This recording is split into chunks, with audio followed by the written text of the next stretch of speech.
Hello guys, कैसे हैं आप सब। I hope you are doing well. अच्छे होंगे और अच्छा करने की कोशिश कर रहे हैं। चलिए गाइस, शुरू करते हैं।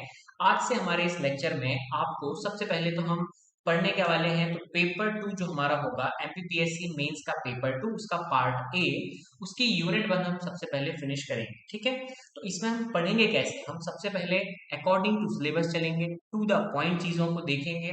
सबसे पहले कॉन्सेप्ट्स देखेंगे, उसके बाद उससे रिलेटेड जो क्वेश्चंस आंसर आते हैं वो भी आपको स्लाइड्स में मिलेंगे।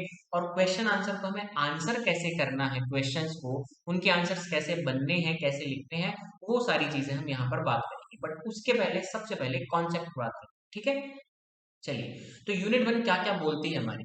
वो बोल रही है कि भैया भारतीय संविधान का निर्माण कैसे हुआ वो पढ़ो, विशेषताएं बताओ, उसका बेसिक स्ट्रक्चर क्या है, उसमें क्या क्या अमेंडमेंट्स अभी तक हुए हैं, संशोधन क्या क्या हुए हैं, वैचारिक तत्व में उद्देशिका क्या है संविधान में, और मूल अधिकार फंडामेंटल राइट्स, डीपीएसपी के बारे में, नीति निर्देशक तत्व जो है, और मूल कर्तव्य के बारे में हमें यहाँ पर बात करनी है। बट संविधान और उसकी जो भी चीजें हैं उसको समझने के लिए सबसे पहले आपको पता होना चाहिए कि आज हम क्या पढ़ेंगे। उन चीजों को समझने के लिए हमें पहले पता होना चाहिए कि राज्य क्या है, शासन के अंग कौन कौन से होते हैं, शासन प्रणालियां किस प्रकार की होती हैं, किस किस प्रकार के शासन होते हैं, राजनीतिक विचारधाराएं कैसी होती हैं, और ये संविधान को समझने के लिए कुछ स्पेशल टर्मिनोलॉजी होती है, शब्दावली होती है, वो क्या होती है, और डेमोक्रेसी क्या होती है। तो आज के लेक्चर में हम सिर्फ राज्य और शासन के अंग, ये दो चीजें देखने वाले हैं। ठीक है, चलिए। सबसे पहले ये लेक्चर हिंदी और इंग्लिश दोनों में होगा, so don't worry about it, और आपको सारी चीजें स्लाइड में मिल जाएंगी। चलिए, सबसे पहले भारतीय राज्य व्यवस्था। तो राज्य क्या है। तो देखिए, एक मॉन्टेविडियो कन्वेंशन हुआ था 1933। कब हुआ था आपका मॉन्टेविडियो कन्वेंशन? आपका हुआ था 1933। ठीक है, और ये उरुग्वे की कैपिटल है ये मॉन्टेविडियो, तो उरुग्वे में हुआ था। उसमें बोला गया था कि राज्य क्या होता है। एक राज्य के लिए जरूरी चीजें होती हैं। एक तो लैंड होना चाहिए, मतलब एक भूभाग होगा, है ना, जमीन होगी, उसी पर तो शासन करेंगे। अब उस पर शासन करने के लिए कुछ लोग रहते होंगे शासन करने के लिए, और जिन पर शासन किया जा रहा है मतलब लोग, तो जनसंख्या होगी कुछ। फिर वहां पर एक सरकार होगी, हो सकता वहां पर एक लोकतांत्रिक सरकार हो सकता वहां पर एक राजा वाली सरकार हो, किसी भी टाइप की सरकार होगी। और फिर जो वो लोग वहां पर होंगे और जो सरकार वहां पर होगी, वो दोनों मिलकर उस जमीन पर, उस भूभाग पर उनकी संप्रभुता, संप्रभुता मतलब हर चीज के प्रभु आप ही हैं, मतलब पूरी सत्ता उन्हीं की होगी, उस सरकार की और उस जनसंख्या की। जैसे भारत पर, भारत जो राज्य है, उस भारत पर भारत की जनता का और भारत की सरकार का, इन्हीं दो का अधिकार है मेनली। चाइना के लोगों का तो भारत पे अधिकार है नहीं। तो इस टाइप से राज्य के लिए क्या क्या जरूरी चीजें होती हैं ये आपसे पूछा जा सकता है। तो एक भूभाग, दूसरा जनसंख्या, तीसरा सरकार, और चौथा उसकी संप्रभुता। अब आई थिंक आपको संप्रभुता का मतलब समझ में आ गया। ठीक है, चलिए। अब बात करते हैं, जब किसी भी टाइप की सरकार होती है तो उसके अंदर ना कुछ रूल्स एंड रेगुलेशंस होते हैं। तो हम थोड़ा सा उस टाइप की चीजों को डेफिनेशन के तौर पे देख लेते हैं कि मौलिक नियमों के समूह, वो जो रूल्स के अकॉर्डिंग आपका राज्य चलता है उसको बोलते हैं संविधान। ठीक है, संविधान, कुछ रूल बुक बनानी पड़ती है ना उसको। तो किसी राज्य की व्यवस्था के संचालन के लिए, पूरे राज्य को चलाने के लिए, हमने एक बेसिक लॉज का, जो मूलभूत कानून होते हैं जिनकी जरूरत पड़ती ही है, उनका एक बुक बना दी है। उनका बहुत सारे कानूनों को मिलाकर एक बुक बनाई है, और उसी बुक को, उसके कलेक्शन को, रूल्स के कलेक्शन को हम बोलते हैं संविधान। ठीक है, यहां तक आई थिंक आपको कोई दिक्कत नहीं होगी। इंग्लिश में भी ऐसे ही है। मॉन्टेविडियो कन्वेंशन 1933 में हुआ था, और स्टेट में चार चीजें होनी चाहिए: एरिया, पॉपुलेशन, गवर्नमेंट और सोवर्निटी, जो मैंने आपको बता दिया। उसके बाद the constitution is a set of fundamental laws, ये भी मैंने आपको बता दिया। And the constitution is a set of fundamental laws design to govern the system of a state. आगे बात करते हैं। देखिए, राज्य की जो बहुत अच्छी डेफिनेशन है ना, वो ये है: राज्य एक अमूर्त अवधारणा है, एक कॉन्सेप्ट है, जो किसी भी सोसाइटी की पॉलिटिकल स्ट्रक्चर को दिखाता है। ठीक है, पॉलिटिकल स्ट्रक्चर को दिखाने का मतलब, हमारे यहाँ जैसे लोकतांत्रिक सरकार है, तो भैया हमारे यहाँ मतलब बहुत सारी पार्टियां होंगी, प्रॉपर इलेक्शन होंगे, जनता उनको चुनेगी। लेकिन कहीं कहीं राजशाही सरकार है, तो वहां पर भी ऐसा नहीं कि पॉलिटिक्स नहीं होती, वहां पर राजनीति होती है, लेकिन फिर वो राजा के परिवार वाले ही राजनीति करते रहते हैं। ठीक है, ऐसा होता है। तो अब राज्य के अंग जो मैंने आपको चार चीजें बताई थी, जो अपन पहले भी पढ़ चुके हैं। भूभाग है, ठीक है, उसके बाद जनसंख्या है, उस पर निवास करने वाले लोग, उसके बाद सरकार जो राजनीतिक क्रियाओं की अभिव्यक्ति हेतु मूल संरचना है, ठीक है, मतलब सरकार क्या करेगी, वहां पर जितनी भी पॉलिटिकल एक्टिविटीज होती हैं, लाइक चुनाव करना, लोगों की चीजों का ध्यान रखना, वहां की अर्थव्यवस्था का ध्यान रखना, लोगों की सुरक्षा का ध्यान रखना, देश की सुरक्षा का, राज्य की सुरक्षा का ध्यान रखना, वो सब सरकार का काम है। और संप्रभुता मतलब एक राज्य की स्वयं की आंतरिक शक्ति, उस पर बाहर के किसी भी देश का दखलंदाजी नहीं हो, तो ये चीज होती है, ठीक है। चलिए अब बात करते हैं हमारे शासन के अंग के बारे में। तो शासन के अंग जो आपको यहाँ पर दिख रहे होंगे, तीन अंग होते हैं बेसिकली। एक होता है लेजिस्लेटिव, एक होता है एग्जीक्यूटिव, एक होता है जुडिशियल। अब आप दिमाग में ये मत रख लेना कि यार ये तो बड़े कठिन नाम आ गए। जुडिशियल तो चलो ठीक है, समझ आ रहा है कि सुप्रीम कोर्ट जैसा है, लेजिस्लेटिव समझ आ रहा है, एग्जीक्यूटिव, लेकिन ये एग्जैक्टली समझ नहीं आ रहा है, अभी आएंगे समझ में, टेंशन नहीं लेनी। अब बात करते हैं हमारे शासन के अंग के बारे में, ठीक है। तो शासन के अंग जैसे मैंने आपको बताया कि इसमें एक होता है लेजिस्लेचर मतलब विधायिका, दूसरा होता है एग्जीक्यूटिव मतलब कार्यपालिका, और तीसरा होता है जुडिशरी मतलब न्यायपालिका, ठीक है। देखिए बहुत जो शासन होता है ना, किसी भी देश में अगर शासन चल रहा है ना, तो ऐसा नहीं है कि कोई एक बंदा कर लेगा या कोई एक बॉडी कर लेगी, एक संस्था कर लेगी, नहीं। किसी जगह पर भी शासन करने के लिए आपको एक से ज्यादा संस्थाओं की जरूरत पड़ती है। तो उसी टाइप से हमने इनको कुछ पार्ट्स में डिवाइड कर दिया, तो ये तीन पार्ट्स उसी के अलग अलग हैं, ठीक है। तो आपको जैसे कहीं पर भी आपको शासन में रूल्स बनाने पड़ते हैं, फिर उन रूल्स को लागू करना पड़ता है, ठीक है, ये सब चीजें हैं। तो प्रत्येक शासन व्यवस्था में विधि निर्माण मतलब जो रूल्स बनाएंगे फिर उनको लागू करना, ये सब विधायिका, शासन संचालन, और जो भी विवाद हो रहे हैं उनके लिए जो भी हमने संस्थाएं बनाई हुई हैं उन्हीं को बोलते हैं हम शासन के अंग, जो मैंने आपको बताया, ठीक है। अब हमारे पास इन तीनों में, चाहे वो विधायिका हो, चाहे कार्यपालिका हो, चाहे न्यायपालिका हो, ये तीनों आपस में टकराती भी हैं, इनमें लड़ाई झगड़े भी होते हैं, ठीक है। लेकिन ये भी है कि ना तो ऐसा नहीं होना चाहिए कि जुडिशरी है जो न्यायपालिका है वो एकदम बिल्कुल किसी की सुने ही नहीं, या कार्यपालिका किसी की सुनी ही नहीं रही है, विधायिका किसी की नहीं सुन रही है और अपनी अपनी चला रही है, ऐसा नहीं हो। हमने ऐसा बनाया हुआ है संविधान कि सभी के अधिकार जो है वो अलग अलग है और प्रॉपर उनको डिवाइड किया हुआ, ठीक है। चलिए शुरू करते हैं हम विधायिका से।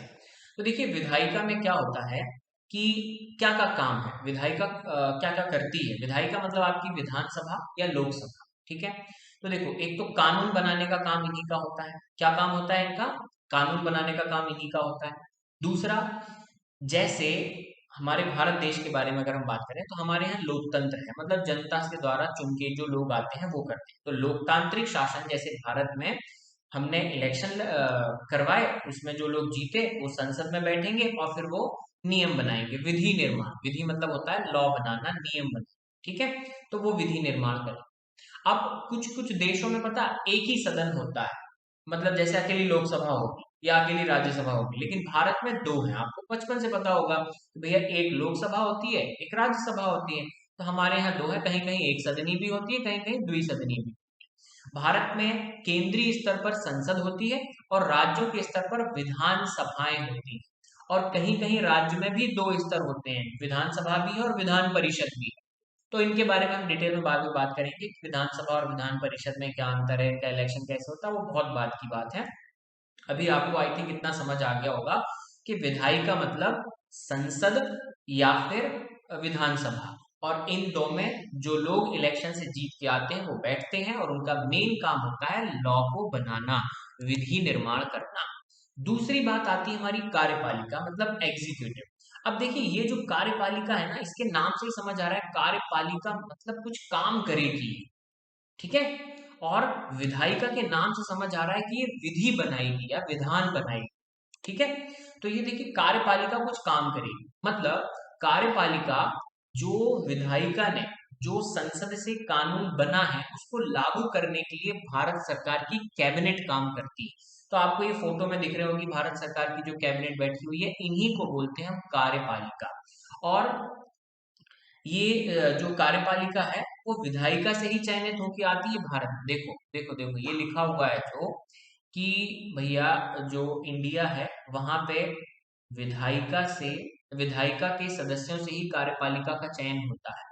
ये देखो, ये नितिन गडकरी हैं, ये आपके यहाँ पे दिख रहे होंगे, नितिन गडकरी हैं, ये आपके राजनाथ सिंह हैं, ये मोदी जी हैं, ये अमित शाह हैं, ठीक है, ये सदानंद गौड़ा है। तो ये सारे के सारे कहीं ना कहीं से इलेक्शन जीते हैं और इलेक्शन जीत के फिर संसद में पहुंचे हैं, मतलब ये विधायिका के सदस्य हैं, है ना, क्योंकि संसद क्या है, विधायिका है।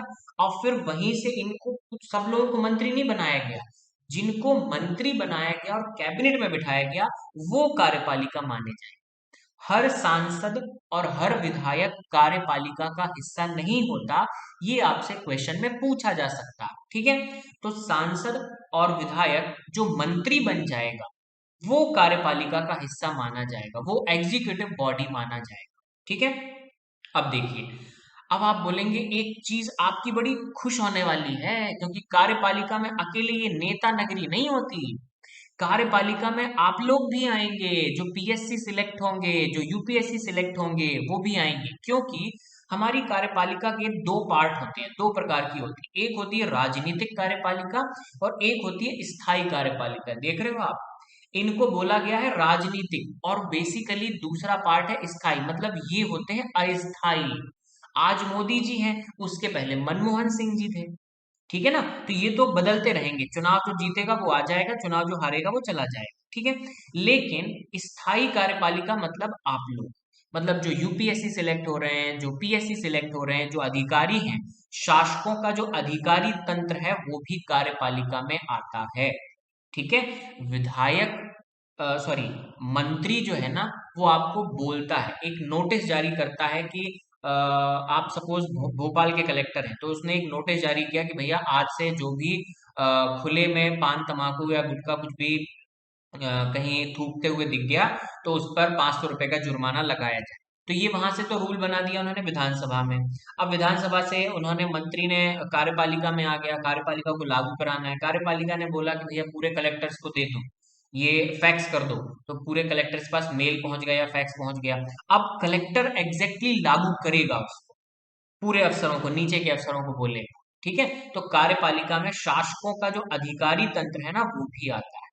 तो राजनीतिक कार्यपालिका होती है लोकतांत्रिक शासन में, जो जनता द्वारा निर्वाचित निश्चित अवधि के लिए, वो 5 साल के लिए निर्वाचित होते हैं, जैसे भारत में जो मंत्रिमंडल। तो बात समझ आ गई होगी कि कार्यपालिका में कौन लोग होते हैं। नेक्स्ट आता है हमारी न्यायपालिका, मतलब जुडिशरी। अब देखिए, कई बार क्या होता है ना कि शासन में विवाद की स्थिति बनती है, जैसे हम और आप लड़ जाएं, ठीक है, या दो सरकारें आपस में लड़ जाएं, तो इनके विवादों का निपटारा कौन करेगा, तो इनके विवादों का निपटारा करेगी हमारी जुडिशरी, मतलब हमारी न्यायपालिका। तो शासन में जो भी विवाद होंगे ना उसको समाधान करने के लिए न्यायपालिका हमें चाहिए, और न्यायपालिका को स्वतंत्र रखा जाता है। ये हम बात करेंगे आगे, हाई कोर्ट और सुप्रीम कोर्ट के जो भी डिसीजंस आते हैं या जो इनके अधिकार होते हैं उन सबके बारे में हम बात करेंगे आगे। तो लोकतांत्रिक शासन जैसे भारत में न्यायपालिका जो है वो विधि की व्याख्या का काम करती है, मतलब देखो, एक तो विवादों का निपटारा करेगी, उसके बाद जो हमारा कोर्ट है ना, उसको पता क्या बोला जाता है कि ये संविधान का, ये कॉन्स्टिट्यूशनल जो बुक है उसका गार्जियन है, उसका अभिभावक है संविधान का। देखो क्या है, हमारे संविधान में ना बहुत खतरनाक तरीके की हिंदी लिखी है, और बहुत सारे ऐसे पॉइंट्स हैं, ऐसे कॉन्सेप्ट्स हैं जो लोगों को समझ नहीं आते, लोगों को नहीं, बड़े बड़े लॉयर्स को, बड़े बड़े वकीलों को, बड़े बड़े संविधान विशेषज्ञों को समझ नहीं आते। तो उसकी व्याख्या करना, उसको डिफाइन करके बताना, उसको सरल तरीके से समझाना, वो काम होता है हमारे सुप्रीम कोर्ट का। बात समझ आ रही, या न्यायपालिका, चाहे वो हमारा छोटे न्यायालय हो, चाहे वो हमारे हाई कोर्ट के न्यायालय हो, चाहे वो हमारे सुप्रीम कोर्ट हो, ठीक है। तो और ये समझाने का काम भी करते हैं, और कहीं पर भी कोई असंवैधानिक काम तो नहीं हो रहा, सरकारें बिगड़ तो नहीं गई, उल्टे सीधे काम तो नहीं कर रही, उस पर भी ध्यान देते हैं ये। भारत में कैसी है न्यायपालिका, एकीकृत न्यायपालिका। एकीकृत न्यायपालिका का मतलब पता क्या होता है, सुप्रीम कोर्ट, हाई कोर्ट और जो छोटे छोटे कोर्ट होते हैं जो आपके, जिनको आप बोलते हैं सेशन कोर्ट, ठीक है। तो ये सारे आपस में कनेक्टेड हैं। ऐसा कभी नहीं होगा कि हाई कोर्ट सुप्रीम कोर्ट की बात को पलट दे, ऐसा कभी नहीं होगा, ठीक है। ये चीज ध्यान में रखिएगा, एकीकृत न्यायपालिका है, ये तीनों आपस में कनेक्टेड रहती है, ठीक है। चलिए अब थोड़ा सा और बात कर लेते हैं विधायिका के बारे में। देखिए विधायिका जो है हमारी, हमने एक ओवरव्यू देख लिया है तीनों के बारे में कि तीनों क्या होती है। ठीक है, अच्छा लेक्चर के लास्ट में मैं रिवाइज भी कराऊंगा, टेंशन नहीं लेनी है कि रिवीजन नहीं हो रहा, कि याद नहीं हो रहा, ऐसा कुछ नहीं है, याद भी हो जाएगा। ठीक है, चलिए शुरू करते हैं। ठीक है, सबसे पहले केंद्र में, उसके बाद राज्य। केंद्र में क्या होता है, हमारी लोकसभा है, राज्यसभा है। ठीक है, अच्छा राज्य में क्या है, हमारी विधानसभा है, विधान परिषद है। ठीक है, तो देखो इनका निर्वाचन कैसे होता है। विधानसभा तो आपको पता होगा, विधायक चुन के आते हैं जिनको आप वोट देते हो। विधान परिषद और राज्यसभा आपको पता होगी, इनको राज्यसभाओं को तो मनोनीत सदस्य होते हैं कुछ, कुछ का चयन विधायक मिलके वोट देते हैं उनको, तब राज्यसभा से सदस्य बनते हैं। वो सब चीजें होती हैं, तो वो अपन बाद में डिस्कस करेंगे। अभी आप बस इतना समझो कि केंद्र में दो चीजें होती हैं, लोकसभा होती है और राज्यसभा होती है। राज्य में दो चीजें होती हैं, विधानसभा और विधान परिषद। लेकिन जो विधान परिषद है ना, ये होना जरूरी नहीं है, ये हर राज्य में नहीं होती। जैसे हमें पता है कि हमारे मध्य प्रदेश में नहीं है। ठीक है, ओके। अब इनका काम क्या होता है, मैंने पहले ही बताया, विधायिका है, विधान बनाने का काम करेगी, विधि बनाने का काम करेगी, तो ये विधि बन गई। उसके बाद विधि बनाते हैं तो कहाँ पे लिखते हैं उसको, संविधान में लिखते हैं। मतलब संविधान में चेंजेस करने का काम भी नहीं का है, तो संविधान का संशोधन भी यही करेंगे। सरकार का गठन भी यही करते हैं, क्योंकि सरकार कैसे बनती है भाई, ये लोग चुनाव में खड़े होते हैं, हम उनको वोट देते हैं, जो जीत जाते हैं वो सरकार बना लेते हैं। तो सरकार का गठन भी यहीं से होता है, विधानसभा से और संसद से। ठीक है, उसके बाद हम इनको चुन के भेजते हैं, तो ये देश की जनता का प्रतिनिधित्व करते हैं, सिंपल। ठीक है, तो इसमें आई थिंक आपको कोई दिक्कत नहीं हो। अब बात करते हैं कार्यपालिका। इधर दिखोगे आप, यस इधर दिखोगे आप, कहाँ पर गए, कार्यपालिका। स्थायी कार्य, ये सिविल सेवा लिखिए अपनी, सिविल सेवा जो निकलने वाली है। ठीक है, तो चाहे यूपीएससी के अफसर हो आप, चाहे पीएससी के अफसर हो, आप स्थायी कार्यपालिका माने जाते हैं। और अस्थायी कार्यपालिका जो होती है, जो नेता नगरी होती है, जो अपने कैबिनेट में जो मंत्री होते हैं ना, उनको बोलते हैं अस्थायी कार्य करने वाले। ठीक है, अब देखिए ये सिविल सेवा हो गए आपकी स्थायी कार्य। अब यहाँ पर देखिए संघ है, तो यहाँ पर एक आता संघ, मतलब जहां भी संघ लिखा रहता है ना, आप टेंशन मत दिया करो, अरे सर संघ क्या आ गया। संघ का मतलब यहाँ पर होता है केंद्र। बस यही, जो संविधान की भाषा है ना, वो थोड़ी सी अलग है, लेकिन टेंशन नहीं, हम है ना। ठीक है, तो संघ का मतलब होता है केंद्र। अब देखो केंद्र में क्या क्या होता है, राष्ट्रपति तो होता ही है, मंत्री परिषद मतलब वही कैबिनेट। ठीक है, और उसके बाद होता है प्रधानमंत्री। ठीक है, तो ये तो संघ में हो गई, मतलब ये केंद्र में हो गई। एक राष्ट्रपति होगा, फिर इसके बाद एक मंत्री परिषद होगी, एक प्रधानमंत्री होगा। अब राज्य में क्या होता, देखो केंद्र में राष्ट्रपति होता है, तो राज्य में राज्यपाल होता है। ऐसे कंपैरिजन करना है आपको। और यहाँ पर मंत्री परिषद होती थी, तो हमारे यहाँ भी मंत्री परिषद होती है ना, हमारे बहुत सारे मंत्री हैं। हमारे भूपेंद्र सिंह जी मंत्री हैं, हमारे नरोत्तम मिश्रा जी मंत्री हैं, हमारे विश्वास सारंग जी मंत्री हैं, हमारे प्रेम सिंह पटेल जी मंत्री हैं, हमारे बहुत सारे मंत्री हैं। तो ये सब मंत्री परिषद है, ये मध्य प्रदेश की बता रहा हूँ मैं। उसके बाद हमारे मामा है मुख्यमंत्री।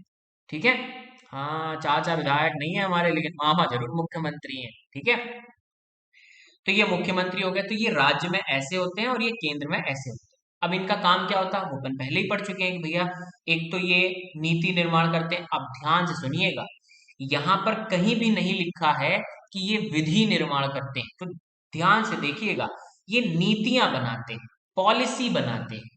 ठीक है, और नीति और नियम में बहुत अंतर होता है। नियम मतलब हो गया विधि, मतलब कानून, वो अलग है, वो संसद में ही बनेगा, वो विधानसभा में ही बनेगा। तो विधि निर्माण नहीं करती कार्यपालिका, नीति निर्माण करती है, नीतियां बनाते हैं। ठीक है, नीति बना सकता है कोई भी। ठीक, कार्यपालिका में से। उसके बाद आता है कानून का क्रियान्वयन। जो कानून, जो विधि बना के दी है इनको, उसका क्रियान्वयन ये करते हैं, और देश का शासन चलाने का काम भी यही करते हैं। मेनली यही चला, देखो लिख दिया ना इन्होंने, देश का शासन चलाना इन्हीं का काम है, मतलब आप ही लोगों का काम है। अब बात करते हैं न्यायपालिका, जो मैं आपको बता चुका हूँ कि पहले ऐसे ही चलती है। ये हो गया आपका सुप्रीम कोर्ट, ये हो गया हाई कोर्ट, ये हो गया जिला न्यायालय, मतलब आपके डिस्ट्रिक्ट कोर्ट। ठीक है, इसमें देखो ये क्या करते हैं, अगर आपको मान लो सरकार परेशान कर रही है, तो आपको नौकरी नहीं दे रही, तो आप कहाँ गए, हाई कोर्ट चले गए। हाई कोर्ट चले जाएंगे, क्यों चले जाएंगे, हमारा फंडामेंटल राइट है भाई सरकार से सवाल पूछने का, हमारा फंडामेंटल राइट है भाई, हम सरकार से बात करेंगे, हमें नौकरी क्यों नहीं दे रहे हैं। ठीक है। तो मूल अधिकार जो फंडामेंटल राइट्स हमें दिए गए, क्या दिए गए उनके बारे में हम आगे बात करेंगे आगे के लेक्चर्स में। तो मूल अधिकारों की रक्षा करने के लिए हम जुडिशरी के पास जाते हैं। विवाद, अगर कोई लड़ाई झगड़े हो गए तो भी हम जुडिशरी के पास जाते हैं। संविधान की व्याख्या, संविधान समझ नहीं आ रहा, बहुत कठिन लिखा है, हिंदी करनी लिखी हुई उसमें, ठीक है, तो उसको समझने के लिए भी हम कोर्ट चले जाते हैं। संविधान का संरक्षण, मान लो आपके यहाँ का कोई नेता है या आपके यहाँ का कोई अफसर है और वो बिल्कुल संविधान की बातें नहीं मानता, और वो तो कहता हमारी चलती है इधर, हम ही कोर्ट है, हम ही सब कुछ है। कहना बेटा तुम कोर्ट हो, अब जाते हैं हम तुम्हारी कंप्लेन करने कोर्ट में असली में, तब फिर बताएंगे क्या होता है। तो संविधान का संरक्षण करना कि कहीं पर भी कोई असंवैधानिक अनकॉन्स्टिट्यूशनल एक्टिविटी तो नहीं हो रही है, वो भी ध्यान रखता है ये न्यायपालिका। और परामर्श देना, सरकार कई बार फंस जाती है तो इस पर क्या कर सकते हैं हम, अगर कोई सामाजिक बुराई है तो इस पर क्या कर सकते हैं, अगर कोई नियम बनाने में कठिनता आ रही है तो उस पर क्या कर सकते हैं। तो सरकार जो है वो परामर्श ले सकती है जुडिशरी से, न्यायपालिका से। बहुत इंटेलिजेंट होते हैं ये, हाँ बहुत ज्यादा इंटेलिजेंट, ठीक है। तो ये हो गई हमारी न्यायपालिका, गॉट इट। अब ये जो थर्ड टॉपिक है ना, शासन प्रणालियों के विभिन्न रूप, यहां से हम पढ़ेंगे कल। तो आज का काम क्या खत्म हो गया? नहीं हुआ। पहले हम ये पूरा टॉपिक खत्म करेंगे, उसके बाद इससे रिलेटेड जितने क्वेश्चंस हैं वो देखेंगे, इसी क्लास में देखेंगे, मतलब इसी टाइप की क्लासेस में आगे देखेंगे, ठीक है। तो अभी एक बार हम फटाफट से रिवाइज कर लेते हैं कि हमने आज क्या देखा, ठीक है। देखिए सबसे पहले हमने देखा था कि भारतीय राज्य व्यवस्था, तो उसमें हमने पहले राज्य की डेफिनेशन देखी। क्या देखा कि मॉन्टेविडियो कन्वेंशन हुआ था 1933 में, उरुग्वे की कैपिटल है ये। तो उसने बोला था कि यार एक राज्य में चार चीजें होना जरूरी है, एक तो लैंड होना चाहिए, भूभाग होना चाहिए, जनसंख्या होनी चाहिए, लोग होना चाहिए, सरकार होनी चाहिए, चाहे सरकार किसी भी टाइप की हो, जरूरी नहीं कि लोकतांत्रिक, किसी भी टाइप की, और संप्रभुता, उनका पूरा अधिकार होना चाहिए, बाहर का कोई दखल नहीं, दूसरे देश का कोई दखल नहीं, ठीक है। उसके बाद संविधान किसको बोलते हैं, तो बहुत सारे रूल्स का जो कलेक्शन होता है ना, नियमों का जो समूह होता है, उसकी हमने बुक बना दी, उसको बोल दिया संविधान, ठीक है। ये अपने चार चीजें देख ही ली हैं। राज्य की डेफिनेशन जरूर अच्छे से पढ़िएगा, ठीक है, कि राज्य एक अमूर्त अवधारणा है जो किसी समाज की राजनीतिक संरचना को प्रतिबिंबित करता है। बहुत ढूंढने में टाइम लगता है भैया, कर रही डेफिनेशन, ठीक है, अच्छे से। उसके बाद ये शासन के अंग हमने देखा, तीन टाइप के अंग होते हैं, इसमें होता है एक विधायिका, एक कार्यपालिका, एक न्यायपालिका, ठीक है। अब ये तीन अंग होते क्यों हैं, तो ये भी आप लिख सकते हैं कि भैया प्रत्येक शासन को चलाने के लिए उसमें विधि निर्माण के लिए एक अलग होता है जो विधायिका है, उसका क्रियान्वयन करने के लिए कार्यपालिका है, और अगर हमारी कभी लड़ाई होती है तो उसके लिए न्यायपालिका, ठीक है। ऐसा, तो हमारे जो भारतीय संविधान है ना, इंडियन कॉन्स्टिट्यूशन, उसमें हमने तीनों को अलग अलग राइट्स दे रखे हैं, कोई आपस में लड़ता झगड़ता नहीं है, और जब कभी लड़ता झगड़ता है तो हमारे पास न्यायपालिका, उसके पास चले जाते हैं। विधायिका मैंने आपको बताया ये कानून बनाने वाली एक संस्था होती है, और इसमें कौन लोग बैठते हैं, ये विधानसभा होती है या फिर संसद होती है, इसमें जिनको हम चुनते हैं ना वही लोग वहां ऊपर जाके वहां पर बैठते हैं। अच्छा वैसे जो विधायिका है वो दो टाइप से हो सकती है, एक सदनी और दो सदनी। हमारे यहाँ मैक्सिमम जगह पर दो सदनी है, मतलब एक तो केंद्र में तो है ही दो सदनी, लोकसभा और राज्यसभा, लेकिन राज्य में हर जगह विधान परिषद नहीं होती, वो हम आपको आगे बताते हैं, ठीक है। और उसके अलावा हमारे पास जब कार्यपालिका पे बात करते हैं तो कार्यपालिका में हमने देखा कि जो नियम विधायिका ने बनाए उनको लागू करने का काम कार्यपालिका का होता है। कार्यपालिका बेसिकली दो टाइप की होती है, एक राजनीतिक कार्यपालिका होती है जो अस्थायी होती है, हर 5 साल में बदलती है, ये हमने देख लिया, ठीक है, जो नेता नगरी होती है जैसे मंत्रिमंडल। उसके बाद स्थायी कार्यपालिका होते हैं आप लोग, ठीक है, तो ये अधिकारी तंत्र होता है, ओके। फिर हमने देखा न्यायपालिका, न्यायपालिका हमने देखी एकीकृत है, एकीकृत है मतलब तीनों आपस में मिली हुई हैं, तीनों आपस में एक से रूल से चलती हैं, सुप्रीम कोर्ट, हाई कोर्ट और डिस्ट्रिक्ट कोर्ट या सेशन कोर्ट जो भी, ठीक है। और ये काम क्या करती हैं, एक तो विवाद अगर कोई हो जाए तो उसको निपटाने का काम करती हैं, और अगर कोई संविधान में चीजें हैं समझ में नहीं आ रही तो उस पर भी बात करती है, ठीक है। विधायिका मैंने आपको बताया केंद्र में होती है लोकसभा और राज्यसभा, और राज्य में होती है आपकी विधानसभा और विधान परिषद। इनके काम हमने पहले ही आपको बता दिए हैं। विधि का निर्माण, संविधान को बदलने का काम भी विधायिका ही करती है, सरकार का गठन भी विधायिका से ही होता है, देश की जनता का प्रतिनिधित्व करती है, ठीक है। कार्यपालिका में हमने देखा स्थायी होती है, स्थायी में आती है आपकी सिविल सेवा, और अस्थायी में आपकी आती है केंद्र। अब केंद्र में मैंने आपको बताया 3 पॉइंट, एक राष्ट्रपति होता है, एक मंत्रिपरिषद होती है, प्रधानमंत्री होती है, ठीक है। ये 3 पॉइंट अगर आपने देखे हो यहाँ पर कि प्रेसिडेंट होता है, काउंसिल ऑफ मिनिस्टर होता है और प्राइम मिनिस्टर होता है, और स्टेट में मैंने आपको बताया कि गवर्नर होता है, चीफ मिनिस्टर होता है और काउंसिल ऑफ मिनिस्टर होती है। यहाँ पर भी वही होते हैं, मुख्यमंत्री, और मंत्रिपरिषद और राज्यपाल। ठीक है, काम मैंने बताया, बस ध्यान रखिएगा डिफरेंस नीति निर्माण और विधि निर्माण। तो नीति निर्माण करती है कार्यपालिका, ठीक है, पॉलिसी बनाती है। उसके बाद जो विधि या जो कानून बनाए हुए हैं विधायिका ने उसको लागू करती है, और देश का शासन यही लोग चलाते हैं। न्यायपालिका मैंने बता ही दिया, आपके फंडामेंटल राइट्स को बचाएगा कौन? न्यायपालिका। अगर आपकी लड़ाई होगी तो आप जाओगे कहाँ? न्यायपालिका। संविधान समझ में नहीं आ रहा तो जाओगे कहाँ? न्यायपालिका। आप मत चले जाना न्यायपालिका, मेरे से ही पूछ लेना, मैं बता दूंगा, इतना तो मुझे भी आता है, ठीक है। और संविधान का संरक्षण अगर करना है तो भी न्यायपालिका है। और अगर आपको एडवाइस लेनी है, सरकारों को एडवाइस लेनी है, किसी भी चीज में फंस गए हैं, तो वो भी न्यायपालिका से ले सकते हैं, ठीक है। तो गाइज ये था हमारा आज तक का लेक्चर। आप एकदम टेंशन फ्री होकर बैठिएगा, कोई दिक्कत नहीं है, सारी चीजें आपको स्लाइड में मिल ही रही हैं। अगर आपको वीडियो अच्छा लगा हो तो लाइक खूब सारे लगा देना। उसके बाद आप कमेंट करके जरूर बताना, ठीक है, जो भी आपको परेशानी लग रही हो या अच्छा लग रहा हो तो थैंक यू बोल सकते हो। उसके बाद आप शेयर बोल सकते, जितना ज्यादा से ज्यादा शेयर करोगे उतना ज्यादा अच्छा रहेगा, मोटिवेशन मिलेगा, मैं और ज्यादा अच्छे लेक्चर बनाऊंगा, ठीक है।